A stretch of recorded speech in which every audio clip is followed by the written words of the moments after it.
닷새째 날, 또 양 덕분에 어린 왕자에 얽힌 수수께끼를 한 가지 알게 되었다. 그는 아무런 낌새도 없이 갑자기 내게 물어왔다. 줄곧 혼자서 하고 고민했던 것이 풀린 것처럼.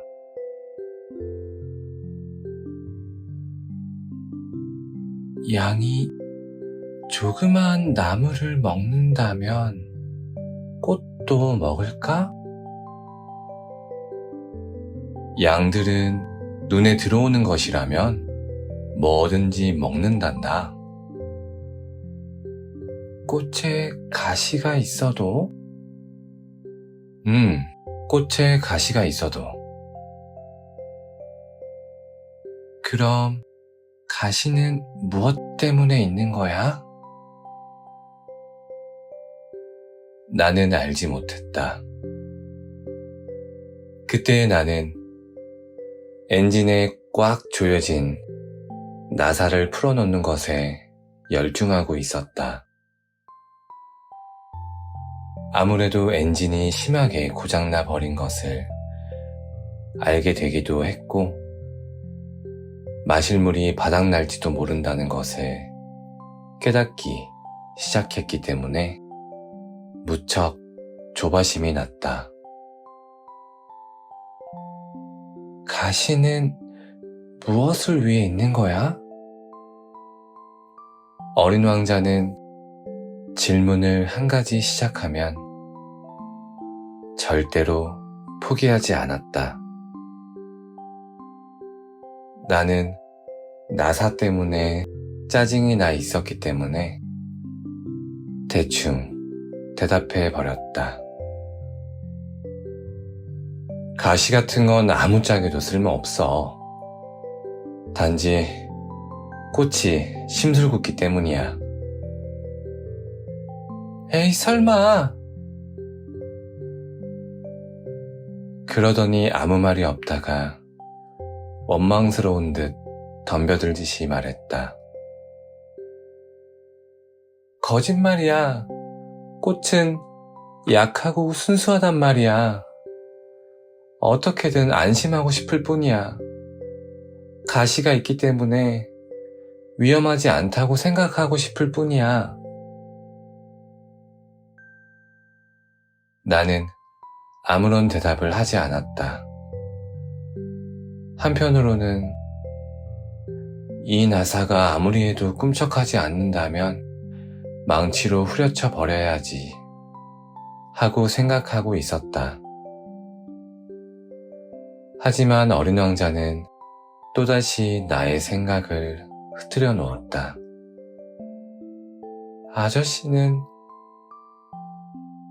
정말로 아저씨는 그렇게 생각하는 거야? 그만해, 그만 좀 하라고. 알게 뭐야. 적당히 둘러댄 것 뿐이야. 나에겐 지금 해야만 할 일이 있어. 그는 나를 어리둥절하며 바라보았다.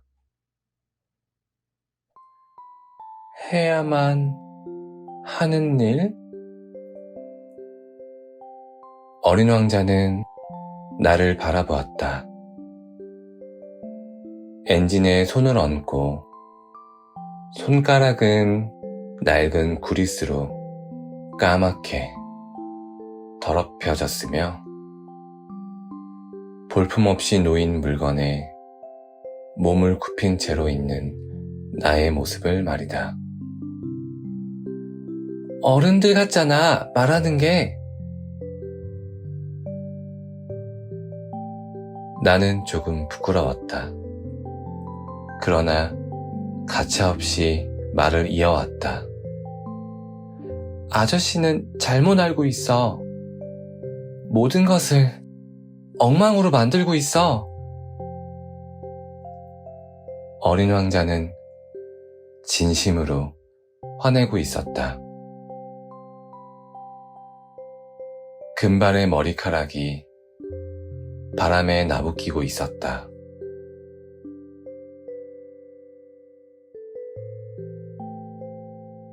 나는 빨간색의 아저씨가 있는 별을 알고 있었는데 그 아저씨는 꽃의 향기도 맡지 않고 별도 바라보지 않고 사람을 좋아한 적도 없는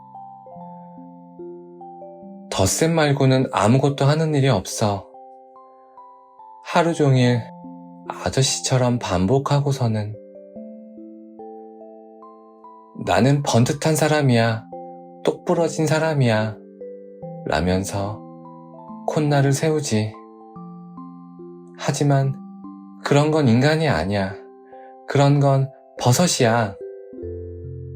뭐라고? 버섯이라고!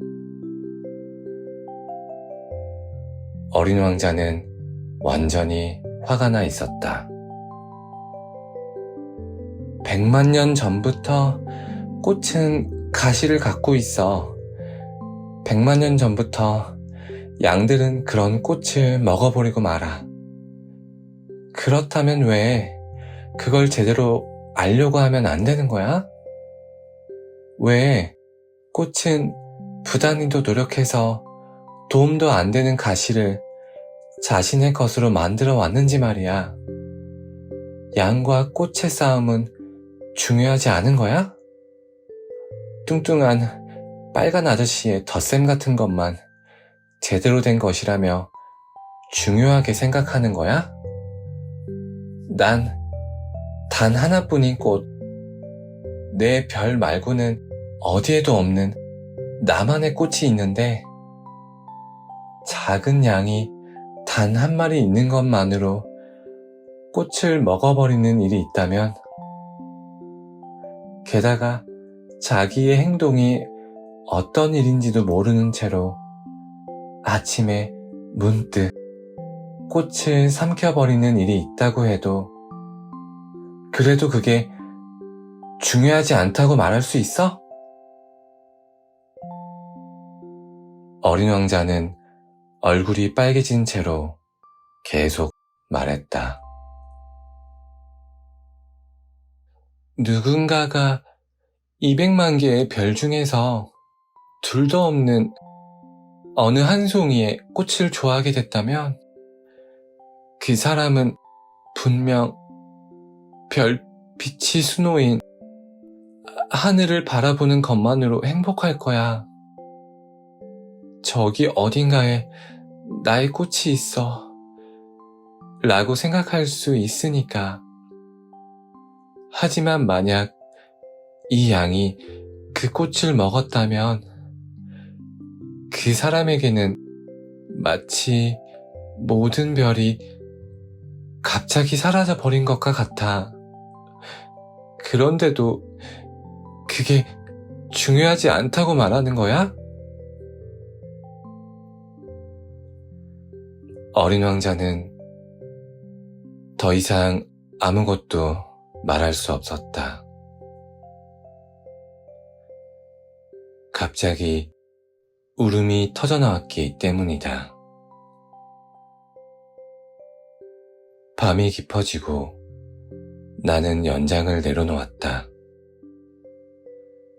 어째서인지 더 이상 어떻게 돼도 상관없다는 마음이 들었다. 엔진에 대해서나 나사에 대해서, 갈증에 대해서도, 죽음조차도,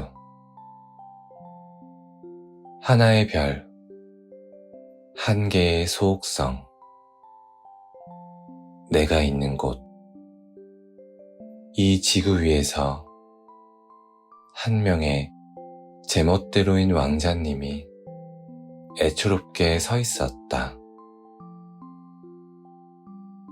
나는 어린 왕자를 끌어안고 조심스럽게 달래주었다.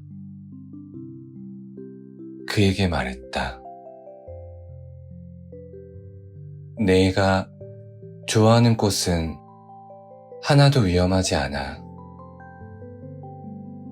너의 양에게 물려줄 재갈을 그려줄게. 꽃을 지켜주는 것도 그려줄게.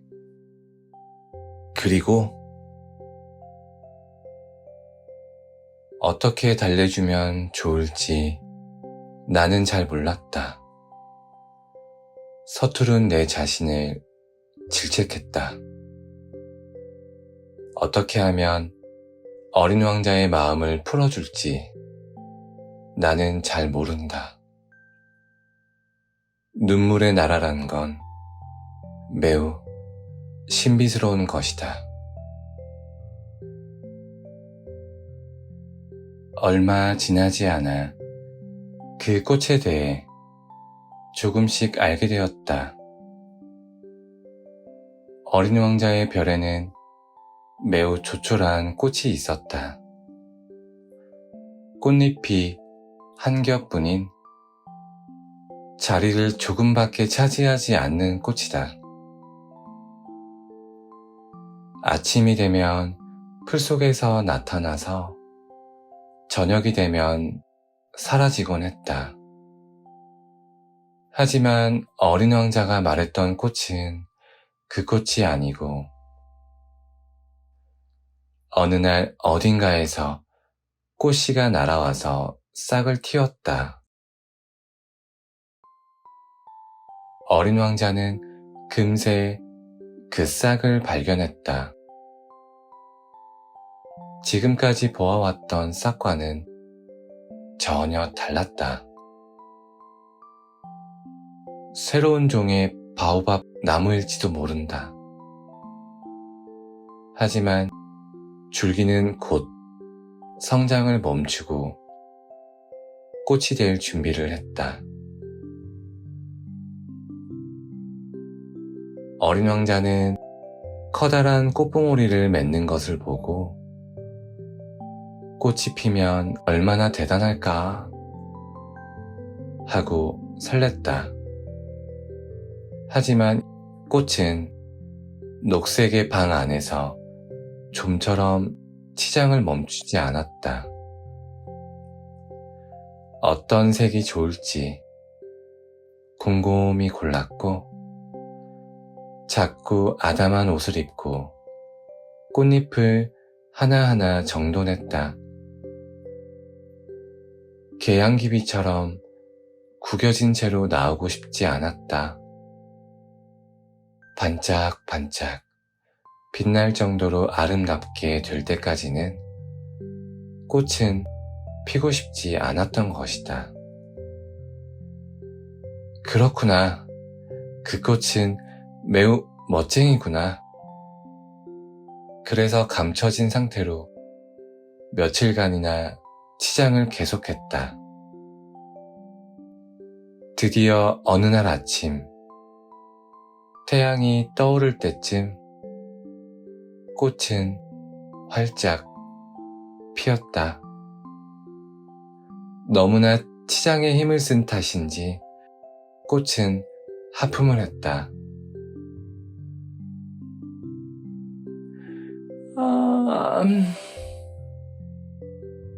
이제 막 잠에서 깨었어요. 미안해요. 아직 머리카락이 헝클어져 있어서.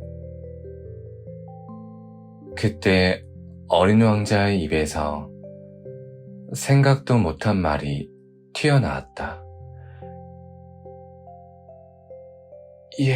예쁘다.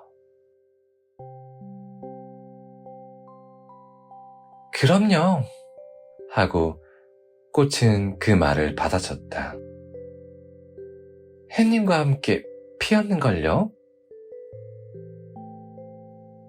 이 꽃은 그다지 조신하지 않지만 가슴을 설레게 하는구나 하고 어린 왕자는 생각했다.